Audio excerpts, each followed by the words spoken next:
बिस्मिल्लाहिर्रहमानिर्रहीम। अस्सलाम वालेकुम। आज 31 अक्टूबर है और दिन है जुमेरात का। आज शहर इक़्तिदार में अहम दिन है। रावलपिंडी इस्लामाबाद में अडियाला में भी अहम एक्टिविटीज़ हैं और शहर इक़्तिदार में भी Islamabad high court, supreme court, तमाम जगहों पर। तो बात करते हैं कि आज क्या क्या कुछ है शहर इक़्तिदार में और कहाँ से बड़ी खबर आ सकती है और वो क्या आ सकती है। अडियाला में देखें, आज इमरान खान साहब से कई हफ्तों बाद इमरान खान साहब के पार्टी लीडर्स जो हैं वो बड़ी भरपूर इमरान खान के साथ मुलाकात करेंगे और इस मुलाकात पे बहुत ज़्यादा नज़रें हैं।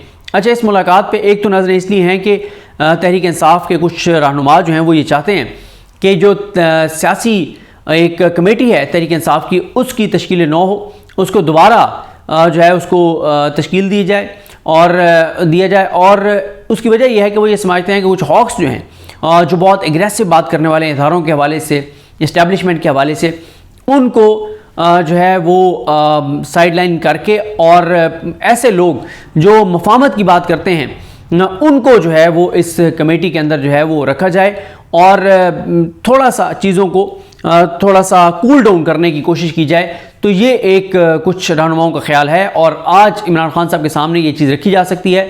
तो 2-3 रहनुमा तहरीक इंसाफ के जो हैं उनको सियासी कमेटी से अलग किया जा सकता है, ये भी एक चीज़ है। अच्छा, ये तो एक मामला है ना तहरीक इंसाफ का इंटरनल जो भी होता है, लेकिन बड़ी खबर ये भी आ सकती है कि इमरान खान साहब की आगे पॉलिसी और हिकमत अमली क्या है।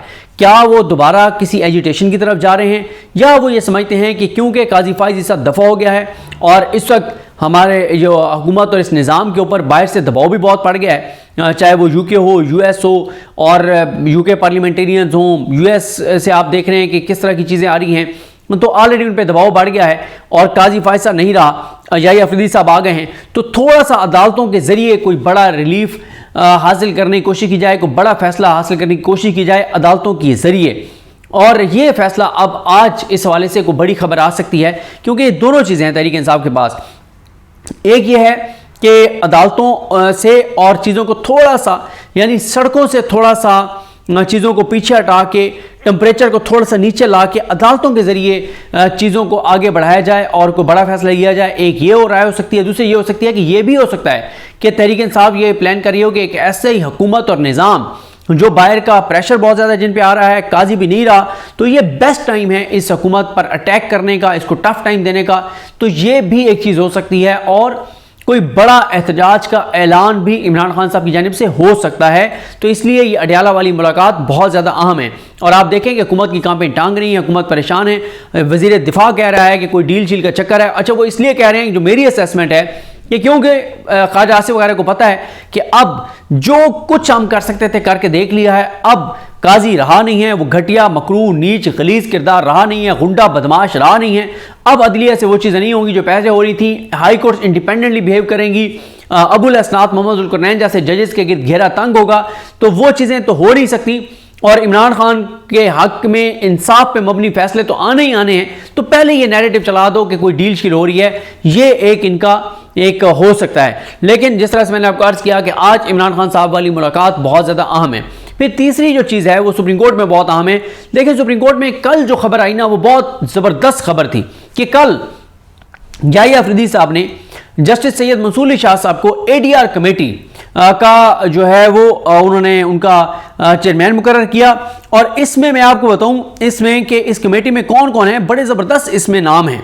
और ये एक इस तरह का एक सिस्टम बनाना चाह रही है सुप्रीम कोर्ट के और हाई कोर्ट को साथ मिला के कि लोगों के अदालतों से बाहर ही कोई ऐसे फोरम्स बन जाएं कि जो वहाँ पे उनके दरमियान एक मफाहमत करवा के और सालसी करके और केसेस को आउट ऑफ कोर्ट सेटलमेंट करवा दी जाए।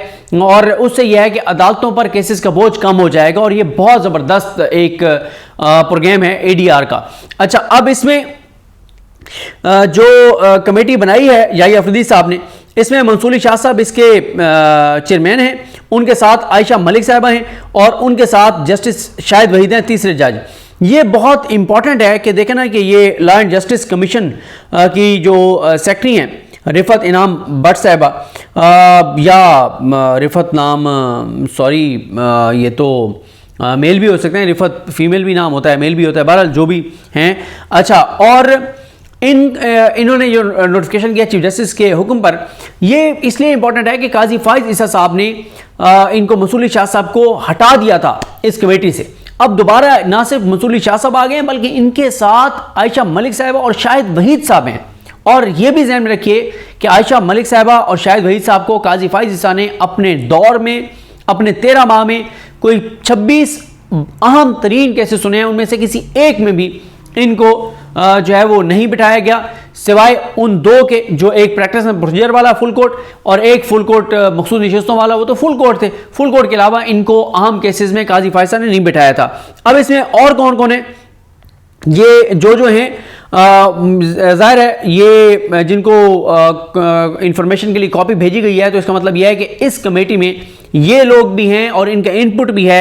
वो कौन कौन है उसमें जनाब, इन तीन के अलावा जस्टिस हाशिम खान काकड़ चीफ जस्टिस जो हैं जो पेशावर हाई कोर्ट के, वो बलूचिस्तान हाई कोर्ट के, इसी तरह से मियां गुल हसन औरंगजेब साहब को भेजा गया इसकी कॉपी, और जस्टिस जवाद हसन साहब जो लाहौर हाई कोर्ट के जज हैं उनको, जस्टिस यूसुफ अली साहब जो सिंध हाई कोर्ट के हैं उनको, और जस्टिस सैयद मोहम्मद अतीक शाह साहब ये पेशावर हाई कोर्ट के जज हैं, उनको ये नोटिफिकेशन भेजा गया है। सदफ खोखर साहिबा डिस्ट्रिक्ट एंड सेशन जज और member inspection team high court of Sindh, ये इनको भेजा गया है। Uzma Farnaz additional district and session जज Narowal, Shabana Mehsood additional district and sessions जज Abbottabad, Shamsuddin Sarpara additional district and sessions जज कोयटा, सनम बुखारी सिविल जज इस्लामाबाद और attorney general Pakistan, secretary ministry of law, advocate general Islamabad और बाकी सूबों के एडवोकेट जनरल्स को, और साथ ही मखदूम अली खान साहब senior advocate supreme court of Pakistan, Faisal Hussain Naqvi साहब सीनियर जो एडवोकेट हैं ये भी सुप्रीम कोर्ट ऑफ पाकिस्तान के, और मियां समीउद्दीन एडवोकेट ये भी सुप्रीम कोर्ट के वकील हैं, और इनको ये नोटिफिकेशन जो है इसकी कॉपी जो है वो भेजी गई है। ये जनाब सूरत हाल है। तो अब देखते हैं जनाब कि ये कमेटी किस तरह से काम को आगे बढ़ाती है, ये बहुत इंपॉर्टेंट है। तो लेकिन इसमें मैसेज बड़ा ज़बरदस्त है कि याही अफदी साहब जो हैं वो मसूली शाह साहब को एक और रोल में उनको वापस लाए हैं और ज़बरदस्त तरीके से लाए हैं, और ये वो काम है जो मसूली शाह साहब ही कर सकते हैं। अच्छा, इसके अलावा जी आज सुप्रीम कोर्ट में मुमकिना तौर पे प्रैक्टिस एंड प्रोसीजर कमेटी का इजलास हो सकता है, अभी कंफर्म नहीं है। अगर प्रैक्टिस एंड प्रोसीजर कमेटी का इजलास होता है तो देखना है कि कौन से अहम केसेस लगते हैं नहीं लगते। 26वीं आईनी तरमीम का मामला भी सुप्रीम कोर्ट में है, तौहीन इलेक्शन कमीशन वाला भी 13 जजेस का जो फैसला था 8 की अक्सरियत से मखसूस नशिस्तों वाला, जिस पर इलेक्शन कमीशन अमल दरामद नहीं कर रहा, उस पर कंटेम्प्ट एप्लीकेशन है सलमान मनाजा साहब की। फिर इंट्रा कोर्ट अपील जो चल रही है मिलिट्री कोर्ट्स वाली, उस पर लतीफ़ खोसा साहब की अर्ली हियरिंग की दरख्वास्त है, और प्रैक्टिस एंड प्रोसीजर को जो ऑर्डिनेंस को चैलेंज किया गया है वो भी है। बहुत सारी चीज़ें पेंडिंग हैं, तो देखते हैं। बाकी जी आज ये भी देखना है कि जो मोहसिन नकवी साहब FIR काटना चाह रहे हैं काजी फाइजा के साथ, जो कुछ वहाँ पे हुआ है UK में, उस पर इस्लामाबाद में पाकिस्तान में FIR काटना चाह रहे हैं, वो कटती या नहीं करती। और दूसरा वो जो गीदड़ भभकी हैं कि पासपोर्ट कैंसिल कर देंगे, शनाख्ती कार्ड ब्लॉक कर देंगे, उस वाले से क्या करते हैं। हालांकि कानून इस चीज़ की इजाज़त नहीं देता कि UK में प्रोटेस्ट करने वालों के यहाँ पे आप पासपोर्ट जो है वो मनसूख करें, उनकी शहरियत मनसूख करें, आप उनका ID कार्ड ब्लॉक करें। ये ऐसा मुमकिन कानूनी तौर पे नहीं है। और एक ऐसे वक्त में जब पाकिस्तान को ओवरसीज़ पाकिस्तानियों की रेमिटेंसेस की ज़रूरत है और सबसे ज़्यादा पाकिस्तान की इकॉनमी उनके ऊपर इन्हिसार कर रही है, उनके ऊपर डिपेंडेंट है पाकिस्तान की इकॉनमी ओवरसीज़ पाकिस्तानियों के भेजे हुए रेमिटेंसेस पर, तो आप इस तरह की गिदड़ भभकियाँ, धमकियाँ, नफरत, इससे पाकिस्तान का नुकसान होगा। इन लोगों को तो फ़ायदा होगा, ज़ाहिर है। काजी फाइज ईसा ने जितना इस निज़ाम को डिलीवर किया, जो निज़ाम चाहता है कि काजी फाइज ईसा जो है वो उसको मतलब प्रोटेक्ट किया जाए, और फिर इंतहाई बेशर्मी और ढटाई देखें। पाकिस्तानी हाई कमीशन की अगला गाड़ियाँ इस्तेमाल कर रहे हैं। भाई किस चक्कर में इस्तेमाल कर रहे हैं भाई? आप अवाम के टैक्स के पैसों की जान छोड़ दें। आपने थोड़ा पहले पाकिस्तान को तबाह और बर्बाद किया, पाकिस्तान की बुनियादें आपने हिला दी हैं, आपने पाकिस्तान को कमज़ोर किया है, आपने लोगों का एतमाद पाकिस्तान के निज़ाम के ऊपर ख़त्म कर दिया है, ब्रेन ड्रेन हुआ है, लाखों लोग पाकिस्तान से चले गए, रोज़ाना 50,000 लोग पासपोर्ट अप्लाई कर रहे हैं और 20-25 हज़ार की कैपेसिटी है। 50,000 पाकिस्तानियों को बताया गया कि वो इराक में गैर कानूनी तौर पर बैठे हैं, डंकियाँ लगा के लोग इस मुल्क से जा रहे हैं। क्यों? क्योंकि 8 फरवरी के इंतखाबात में जो काजी ने इस मुल्क के साथ किया है, लोगों को ये नजर आ रहा है कि मुल्क अगले 30-40 साल लग जाएंगे इस मुल्क को 2-2.5 साल पीछे वाली पोजीशन पे वापस आने में। इसलिए लोग तेजी से मुल्क छोड़ के जा रहे हैं और ब्रेन ड्रेन हो रहा है। कंपिटेंट लोग जा रहे हैं, डॉक्टर्स जा रहे हैं, इंजीनियर जा रहे हैं और लायक लोग पाकिस्तान के जा रहे हैं।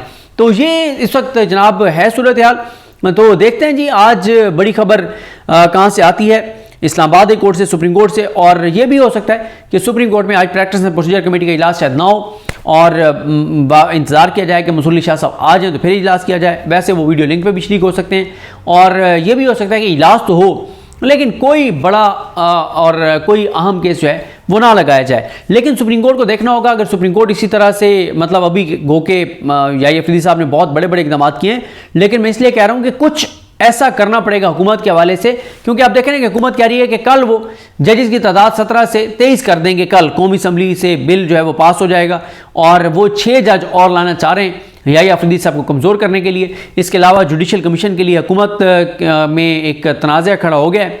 पीपल्स पार्टी चाहती है कि बिलावल भुट्टो जरदारी और फारूक नाइक साहब जो हैं इन दो जुडिशल कमीशन के मेंबर हों, लेकिन नून लीग ने जो खबर चलवा दी है वो ये चलवाई है कि बिलावल भुट्टो होंगे कौमी असम्बली से और सेनेट से होंगे और इरफान सदीकी साहब। ये पीपल्स पार्टी का ये कहना है कि क्योंकि अटॉर्नी जनरल पाकिस्तान और वजीर कानून ये 2 वोट ऑलरेडी नून लीग के मौजूद हैं, तो 2 वोट अब हमारे होने चाहिए। 2 वोट तो वैसे अपोजिशन के हैं, पीटीआई के हैं, जिसमें से एक उमर अयूब साहब हैं और एक शिबली फराज साहब हैं। तो ये एक है सिनेरियो, ये है सूरत हाल। देखते हैं जी कुछ देर बाद खबरें आना शुरू हो जाएंगी इस्लामाबाद हाई कोर्ट से और सुप्रीम कोर्ट की। अगर प्रैक्टिस एंड प्रोसीजर वाली कमेटी हुई वो तो खैर लेट होगी, तो जो भी इस हवाले से अपडेट्स होंगी आपको आगाह करेंगे। मुझे अपने दुआ में याद रखें। अलकरीम हम सब काम ही नासरो। अल्लाह हाफिज़।